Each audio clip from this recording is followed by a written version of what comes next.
अस्सलाम वालेकुम। Welcome back.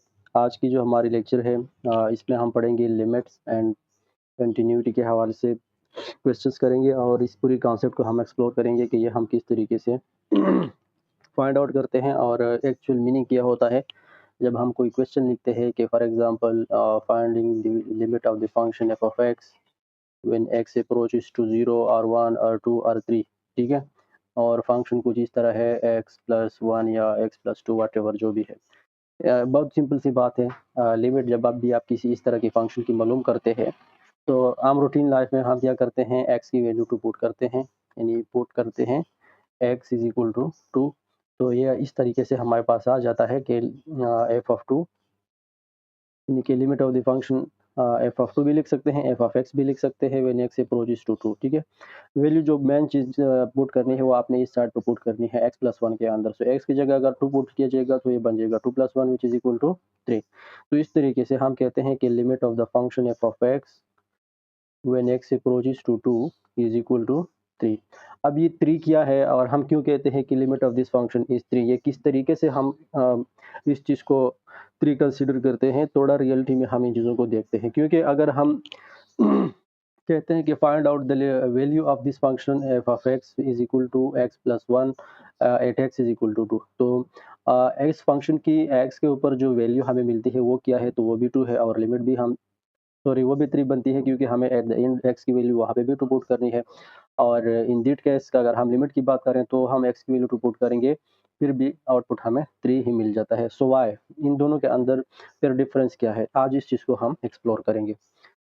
देखें लिमिट और अप्रोच की, अब हम जब बात करते हैं कि limit of this function F of X when X approaches to two, अब ये अप्रोच का मतलब क्या है और ये हम किस तरीके से करते हैं और इस अप्रोच के नतीजे में फिर हम लिमिट को क्यों कहते हैं कि ये हमारे पास थ्री बनता है। थोड़ा इस चीज़ को रियलिटी में देखते हैं। लेट सपोज ये जो हमारे पास फंक्शन है इसकी हम एक वैल्यूज ड्रॉ करते हैं इस तरीके से, यहाँ भी और यहाँ भी। सही है, यहाँ पे हम अपना फंक्शन लिखते हैं। फंक्शन ये y के बराबर आते हैं हमेशा, यहाँ भी हम यही चीज़ करेंगे, y is equal to F of X करते हैं।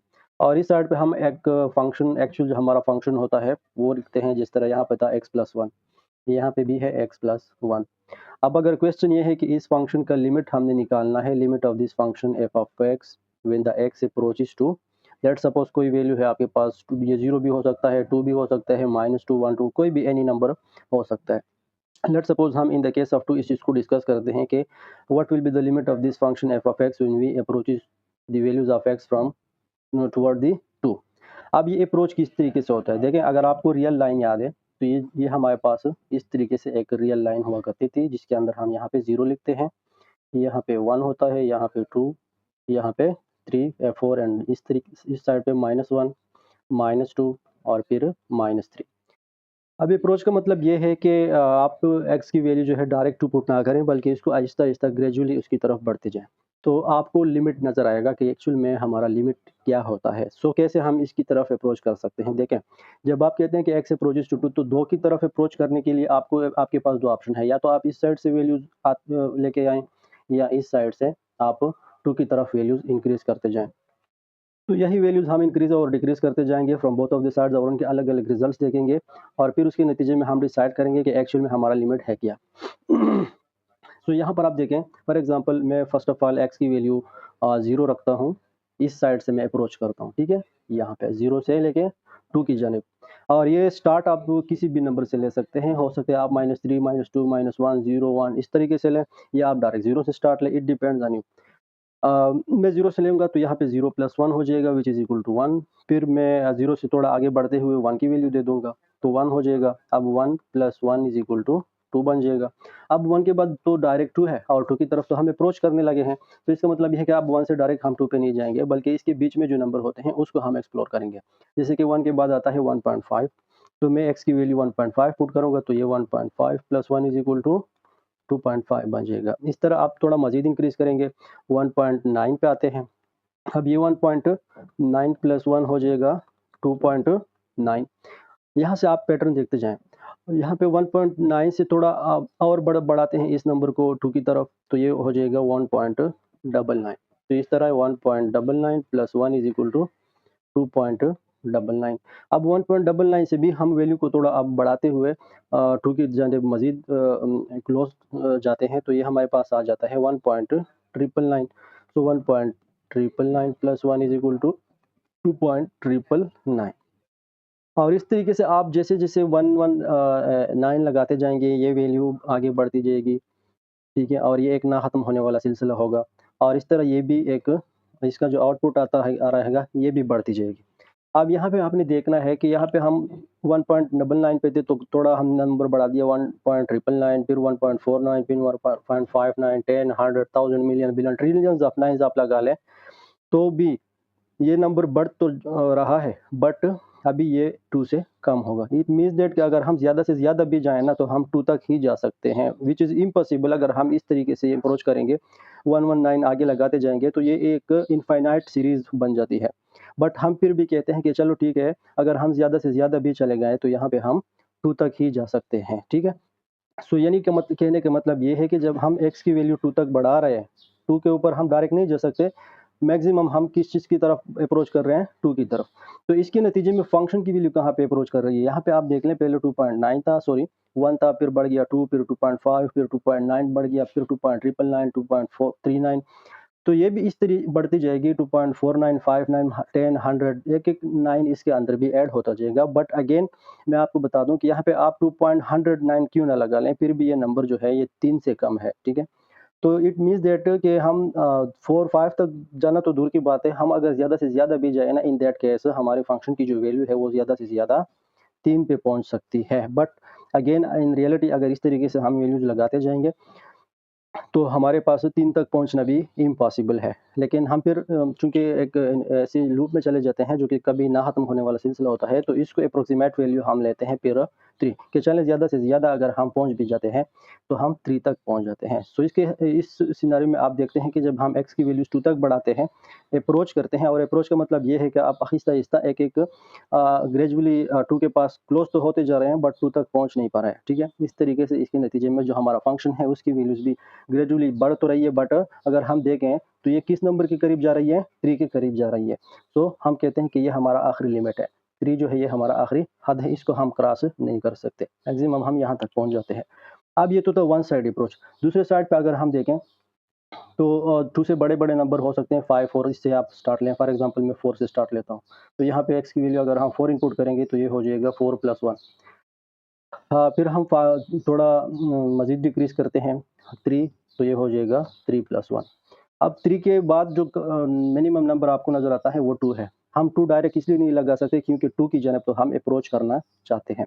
अब अप्रोच का तरीका मैंने बताया कि वहाँ पे आप डायरेक्ट नहीं पहुँचेंगे, उसके बीच में इस नंबर और उसके बीच में जो पॉइंट्स वाले नंबर हैं उसको आप एक्सप्लोर करें, और उसके ऊपर आप फिर देखें कि पैटर्न क्या बन रहा है। जैसे यहाँ पे 3 है, तो हम 3 से थोड़ा छोटा नंबर लेते हैं, 2.5, ठीक है? तो ये 2.5 प्लस 1 हो जाएगा क्या?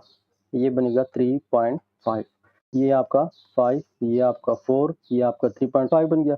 इस तरह हम आते हैं 2.1 पे, 2.12 से तो बड़ा है ना, तो ये 2.1 प्लस 1 इज़ इक्वल टू 3.1 आ जाएगा।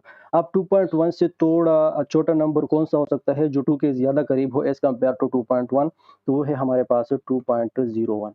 अब 2.01 यहाँ पे लिखेंगे तो प्लस 1 इज़ इक्वल टू 3.01 आ जाएगा। अब इससे भी ज़्यादा करीब नंबर कौन-सा हो सकता है, तो वो हो सकता है 2.001। तो 2.001 प्लस 1 कर देंगे तो ये हो जाएगा 3.001। इसी तरह 2.000 कर दें, 1 कर देंगे इनपुट, तो यहाँ पे आउटपुट बनेगा 3.001। और इस तरीके से ये भी एक ना ख़त्म होने वाला सिलसिला जा रहा है। तो यहाँ भी आप अगर देखें तो पहले वैल्यू थी 3, फिर छोटा हो गया 2.5 तक आ गया, फिर 2.1 तक आ गया, फिर 2.01 तक। यानी इस साइड से भी हम आहिस्ता-आहिस्ता अपनी वैल्यूज़ को छोटा कर रहे हैं, 2 की तरफ बढ़ रहे तो रहे हैं। बट ये जो भी वैल्यूज़ है 2.40 है अभी, फिर 50 हो जाएँगे, फिर 1001 होगा, फिर 2.101 आप क्यों ना लिखें, अगेन ये नंबर 2 से बड़ा होगा, बट पिछले वाले नंबर से छोटा होगा। इट मीन्स दैट कि यहाँ भी अगर हम एक वैल्यू अप्रोच कर रहे हैं, ज़्यादा से ज़्यादा हम कितनी वैल्यू कम कर सकते हैं, 2 तक आ सकते हैं, ठीक है? बट अगेन अगर आप 0 लगाते जाएँगे तो ये एक इनफाइनाइट सीरीज़ है, और यहाँ पे इतने नंबर्स हैं सिर्फ़ 2.1 से लेके 2 के बीच में, जो कि आप काउंट ही नहीं कर सकते। सो दैट इज़ वाई बात को जो है ना शॉर्टकट में कंक्लूड करने के लिए फिर हम इसकी क्या कहते हैं कि मैक्सिमम अगर हम ये वैल्यू छोटी भी कर दें तो हम सिर्फ ज़्यादा से ज़्यादा 2 तक आ सकते हैं। In the result of this depreciation in the value of x, यहाँ पे अगर हम फंक्शन की वैल्यू देखें तो पहले 5 था, फिर छोटा हो गया 4 हो गया, फिर और छोटा 3.5, फिर और कम हो गया 3.1। अब 3.1 से छोटा 3.01, इससे छोटा 3.001, फिर 0.001, आहिस्ता-आहिस्ता ये वैल्यू छोटी तो जा रही है। एट द एंड आप कितनी भी वैल्यू यहाँ पे इनपुट करें, आपके पास यहाँ पे आ जाएँगे फॉर एग्ज़ाम्पल 3.1000001। तो फिर भी 3.10001 जो है ये कम होगा 3.9901 से। यानी कि ये नंबर आहिस्ता-आहिस्ता छोटा तो होता जाएगा, but again it is not equal to 3, it is always greater than 3। तो अगेन यहाँ पे भी हम फिर कंक्लूड करते हैं कि हम ये वैल्यू कितना ही डिप्रिशिएट ना करें, कितना ही कम ना करें, हम 3 तक ही पहुँच सकते हैं, इससे ज़्यादा हम नहीं जा सकते। हमारी आखिरी बैरियर जो है वो अगर हम इसको जितना भी घटा लें, मैक्सिमम हम 3 तक आ सकते हैं। तो एक साइड की अप्रोच आपने देखी कि इन दैट केस आपकी जो वैल्यू अप्रोच करती है 2 की, देन एफ ऑफ एक्स की वैल्यू कहाँ अप्रोच करती है, ये 3 की तरफ बढ़ रही है। यहाँ भी आपने देखा कि जब एक्स की वैल्यू हम अप्रोच करते हैं 2 की तरफ, तो इसके नतीजे में जो हमारा फंक्शन है उसकी वैल्यू भी डिक्रीज हो रही है। कहाँ पे अप्रोच कर रही है, 3 की तरफ। अब ये अप्रोच जो आप कर रहे हैं to the X, it is from the negative side, यानी कि लेफ्ट हैंड साइड, और ये जो अप्रोच हम कर रहे थे it is from the positive side. यानी जब आप इस साइड से अप्रोच करेंगे तो इसको हम लेफ्ट हैंड लिमिट कहते हैं, और जब आप इस साइड से अप्रोच कहते हैं तो इसको हम राइट हैंड लिमिट कहते हैं। अब इन दो रिजल्ट्स के नतीजे में हम फिर क्या कहते हैं कि हमारा जो लिमिट है, अब ये क्या बनता है, हम कहते हैं कि भाई limit of this function f of x when x approaches to 2 from the left hand side, और limit of the function f of x when x approaches to 2 from the, इसके ऊपर हम पॉजिटिव इसलिए लिखते हैं, it represents from the positive side, यानी कि right hand side से।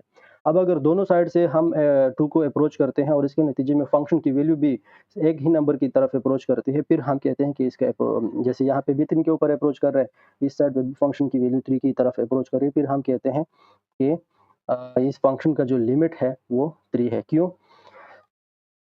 इसलिए क्योंकि दोनों साइड्स की जो अप्रोच है वो इक्वल जा रही है।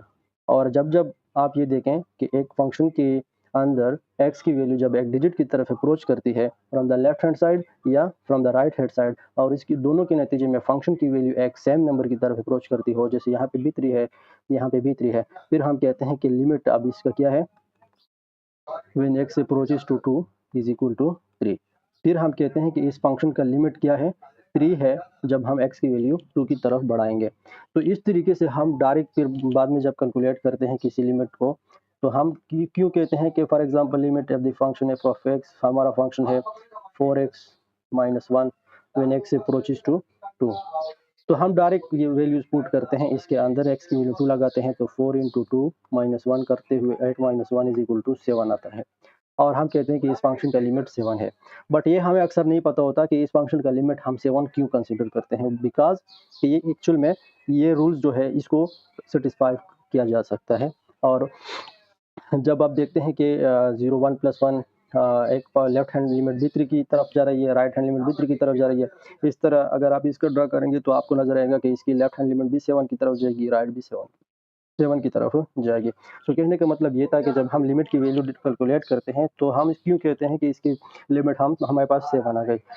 तो आज की क्लास में बताने का मतलब सिर्फ ये था कि सिर्फ आपको पता हो कि जब हम इस तरह वैल्यू कैलकुलेट करते हैं किसी लिमिट की, तो हम क्यों कहते हैं कि इसका लिमिट 7 है, बिकॉज कि ये लिमिट एक्चुअल वैल्यू नहीं होती, ये हमारी क्या होती है, अप्रॉक्सीमेट वैल्यू होती है in the results of this process. ठीक है, जब ऐसा होगा कभी कभार कि left hand limit for example यहाँ 3 की तरफ जा रहा है, राइट हैंड लिमिट 5 की तरफ जा रहा है, फिर हम क्या कहेंगे, यह 3 की ये 5 है, फिर हम कहते हैं कि limit of this function does not exist at that point. For example यहाँ पे हम कहते हैं कि व्हेन x अप्रोचेस टू 4, और 4 के नतीजे में यहाँ 3 आता है और x4 को जब हम अप्रोच करते हैं x साइड की तरफ से, तो यहाँ पे 3 आता है और यहाँ पे फिर 5 आता है। तो जब जब आप देखेंगे कि लेफ्ट हैंड लिमिट और राइट हैंड लिमिट दोनों डिफरेंट वैल्यूज़ की तरफ अप्रोच करते हैं, तो आप समझिए कि उस पॉइंट पे इस फंक्शन की लिमिट एग्ज़िस्ट नहीं करता। सही है?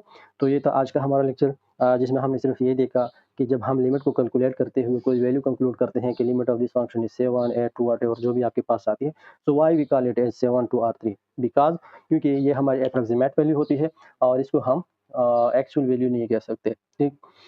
और अप्रॉक्सिमेट वैल्यू मैंने आपको यहाँ पे पूरी तरीके से एक्सप्लेन कर दी कि यहाँ पे आप कितना ही ये नंबर घटा लें, 3.101 आ गया तो भी ये 3 तक नहीं है। 100 के बाद 200, 1000 बिलियंस आप ज़ीरो लगा लें, फिर भी ये नंबर 3 से बड़ा रहेगा। सो इसका मतलब ये है कि अगर आप बिलियंस तक काउंट करेंगे भी, तो आपको पता नहीं कितने साल और महीने लग जाएँगे इस चीज़ को सिर्फ़ काउंट करने में। इट मीन्स दैट कि ये एक इनफ़ाइनाइट प्रोसेस है और फिर इसको हम कंक्लूड करने के लिए शॉर्टकट बनाने के लिए और मीनिंगफुल बनाने के लिए हम कहते हैं कि भई अगर हम 1 बिलियन ज़ीरो भी लगा लें ना, हम ज़्यादा से ज़्यादा 3 पे ही पहुँचेंगे। 3 से हम अ, नीचे नहीं आ सकते। सो हमारा आखिरी लिमिट यहाँ पे 3 होता है। इस तरह हम जितना भी ये नंबर बढ़ा लें, 1 बिलियन 9 लगा लें, तो भी ये नंबर 3 से कम है, बट अगेन ये ग्रेजुअली 3 के करीब होता जा रहा है। तो ये एक इनफ़ाइनाइट उम, सीरीज़ होता है, ये एक इनफ़ाइनाइट अप्रोच होता है और इसको कंक्लूड करने के लिए फिर हम इसको लिमिट का नाम देते हैं कि भाई ज़्यादा से ज़्यादा हमारा वैल्यू जो जाएगा, ये 3 की तरफ ही जा सकती है। तो आई होप कि आज की क्लास में आपको सिर्फ़ इतना आइडिया हुआ होगा कि हम जब लिमिट कैलकुलेट करते हैं किसी फ़ंक्शन का और हम एक वैल्यू के नतीजे के ऊपर पहुँच जाते हैं कि इट इज़ 2 4 1, तो हम क्यों कहते हैं कि इट इज़ 2 4 1 और ये एक्चुअल वैल्यू होती है या नहीं होती।